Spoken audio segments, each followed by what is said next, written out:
I want to tell you about a lesson we can learn from a hydrangea. Now, usually we're talking about growing fruits and vegetables and edible flowers, but in this case, hydrangea is where we're going to get our lesson from. It took 30 years. The hydrangea was a gift my mom got for my brother's birth, like, welcome, John, yay! And she planted the hydrangea out in the yard, and more than 30 years later, it bloomed. Do you know why? Sunshine. It is in a shady spot, and it took 30 years to get big enough and have enough energy to bloom. Sunshine is so important for some of our plants, especially our vegetable garden plants. Most of them need quite a bit of sun, and so we can learn a lesson from that hydrangea, because we definitely don't have 30 years to wait for our tomato and pepper and cucumber flowers. I'm Amy Landers with Gardens That Matter, where we help families create beautiful, bountiful gardens together. And this week we are talking about choosing the best location for your garden. Each day this week I'll have a tip and some kind of ways for you to take action to find the best location for your garden. And today we are talking about sunshine. So we know that a lot of plants need full sun that we want to grow in our vegetable gardens. And full sun means about 6 hours to 8 hours, maybe even more. You know, a lot of them can take full day of sun depending on your climate. Full sun for those plants that are going to set fruit they'll set flower and then they'll set fruit. Then we've got some plants, let's go there for a second.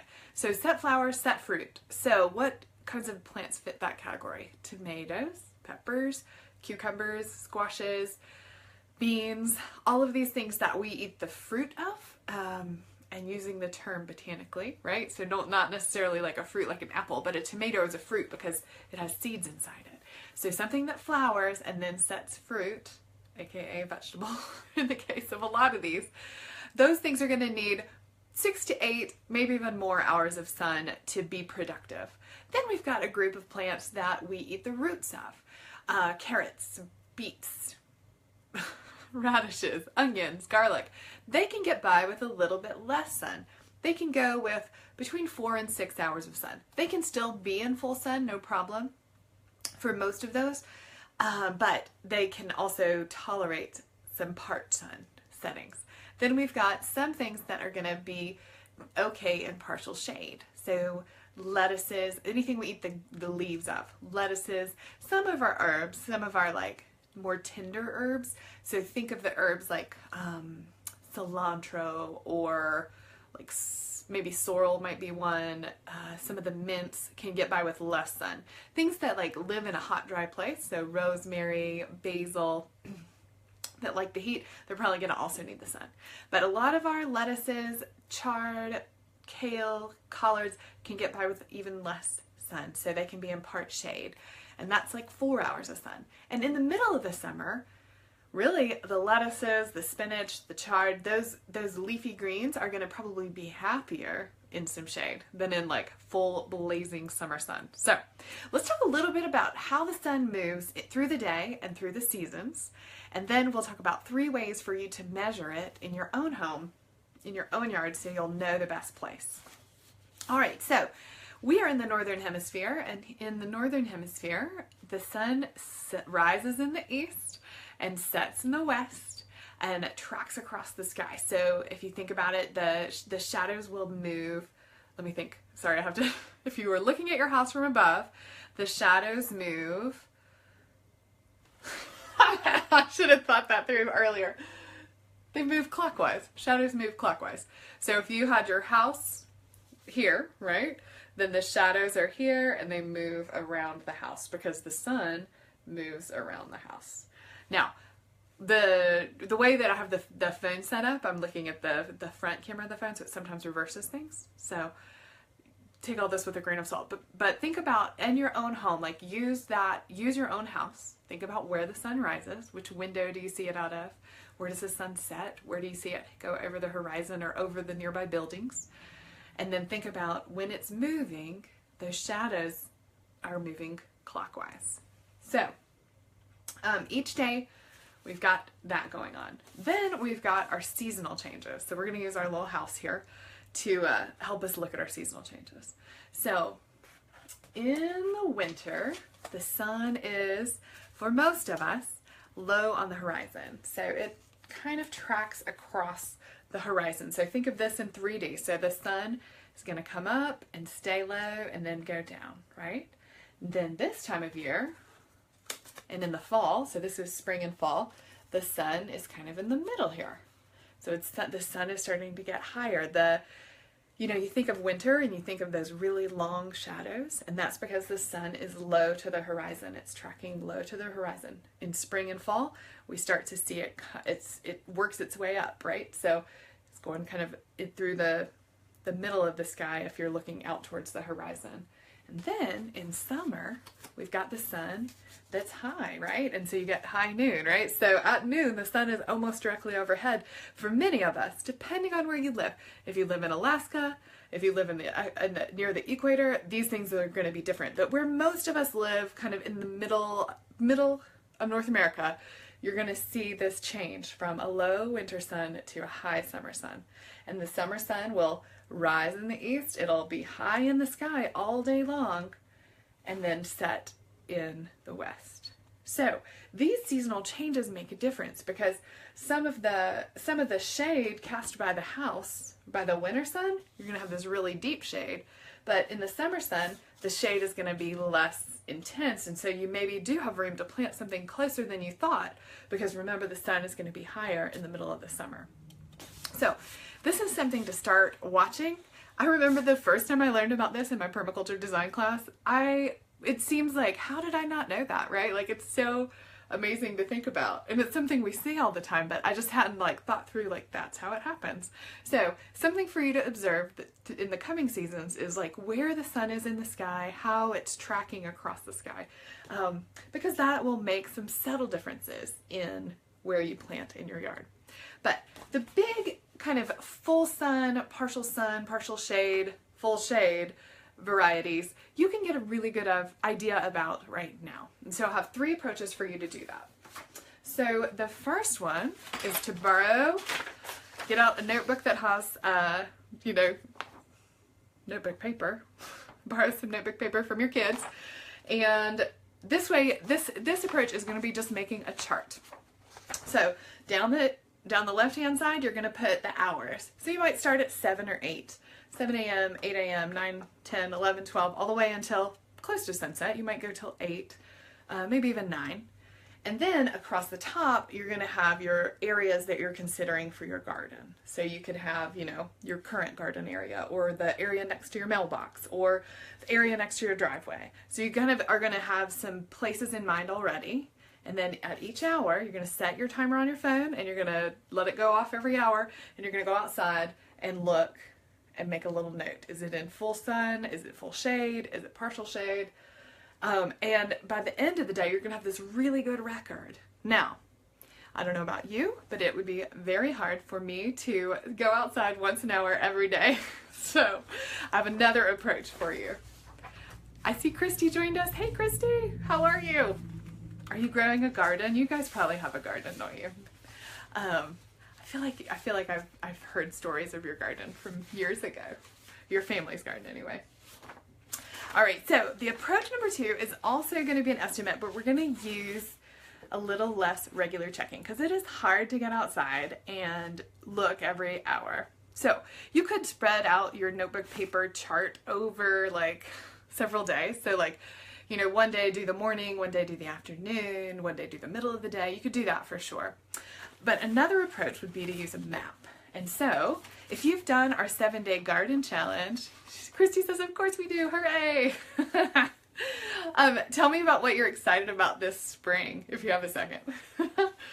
And then whoever else is watching, sometimes Facebook shows me who's watching and sometimes it doesn't. So pop a comment in and I'll know that you're there. And yeah, I'd love to hear about your garden too.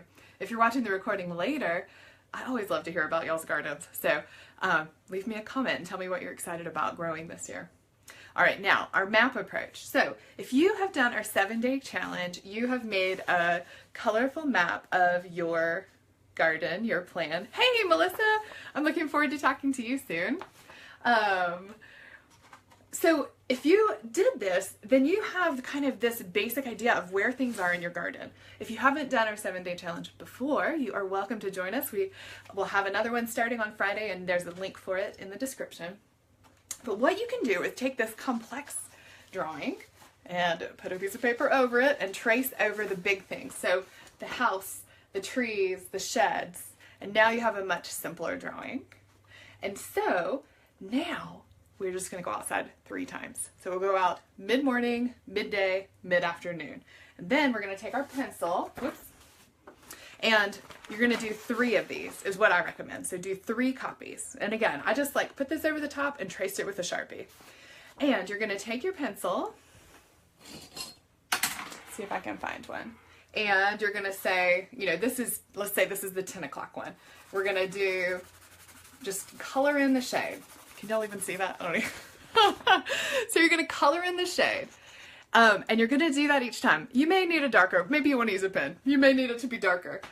So now you have got a physical representation of where the shadows are. Now, this is going to be different in spring and summer and fall, but it will give you enough information to start with, and then you can go back to it. You know, you could do this again at the summer solstice and again like at the fall equinox and like kind of see like where the shadow moves.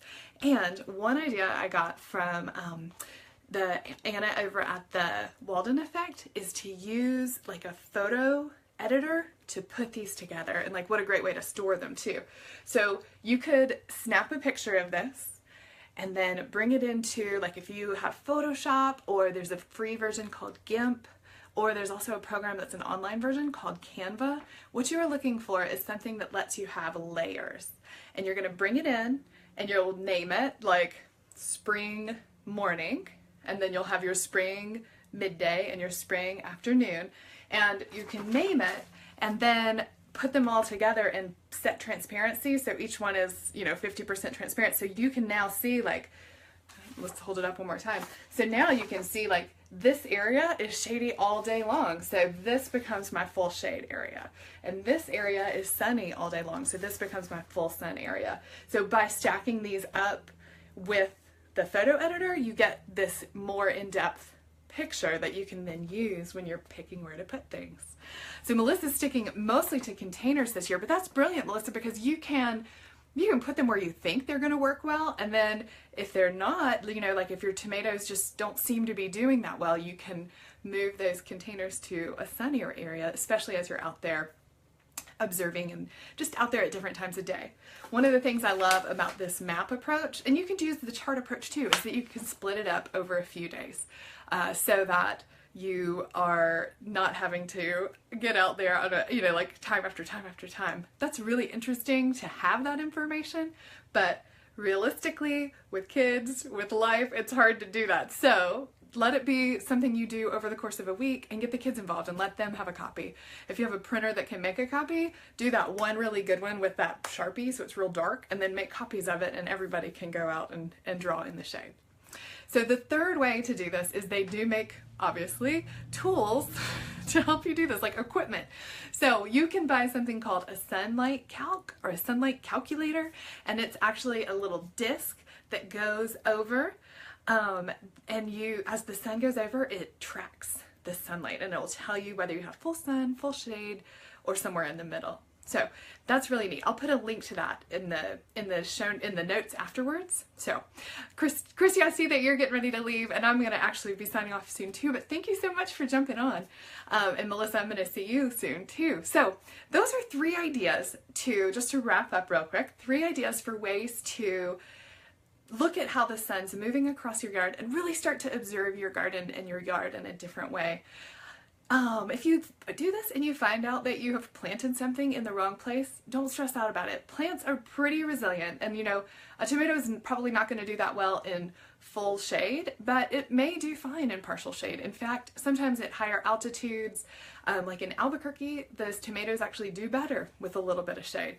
Some people will plant them intentionally in under snow fencing, like a roof of snow fencing, to give them shade. So don't feel like you've done something wrong if you do this observation and and end up with like, results that you don't expect. Just let it guide you as you are moving forward, because gardening is all about trying things, and sometimes we're successful and sometimes we're not successful, and that's okay too, because there's something to learn all along the way, and hopefully delicious things to eat.